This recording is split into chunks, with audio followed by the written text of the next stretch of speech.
Montana Farmers Union members spent this past weekend in Washington, D.C. for the National Farmers Union Fly-In. Farmers took to Capitol Hill to advocate for the Farm Bill, rural health care, and to talk trade. The Montana Ag Network's Lane Nordland has more.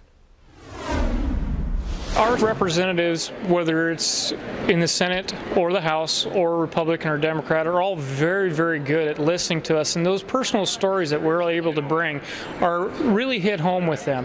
They listen, they spend their time, they take those stories that we give them and pass them on to their fellow members of Congress, and that makes an impact. That tells what's really happening.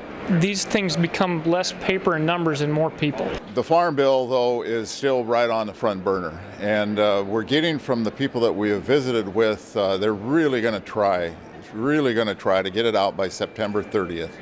And so what more can we do? We just encourage them to continue on working on a positive farm bill. One of the things that we would like to see is a more solid safety net during droughts. There are different issues, the tariff, the trade, and the safety net has to be boosted up a little bit more. Is I think one of the main issues that Montana Farmers Union ranchers and farmers would like to see a little more security.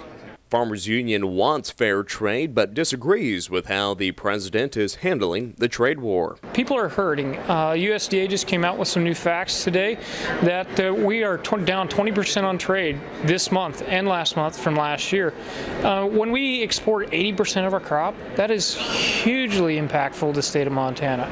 The refunds that the federal government is trying to give in reference to the harm from the trade bill is a drop in the bucket. It's not enough, and we need to let our representatives know that so that they can do something that will make life better for Montana ag. It's a busy time in the countryside. Because of that, the Montana Farmers Union is a voice for all of their members this week in the nation's capital. Somebody has to come and talk to them, because if nobody does, they'll never completely understand our operations and what we're doing.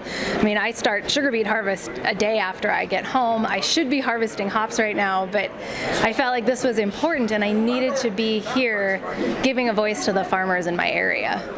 Whether it's the impact of the trade war on U.S. agriculture, putting the finishing touches on the 2018 Farm Bill, and just the overall unknown about the future of the farm economy, there's an uneasy feeling among Farmers Union members in Washington, D.C. this week.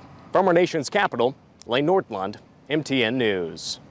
And Lane also tells us 350 Farmers Union members from across the nation attended this year's event, sharing first-hand experiences and hardships in rural America.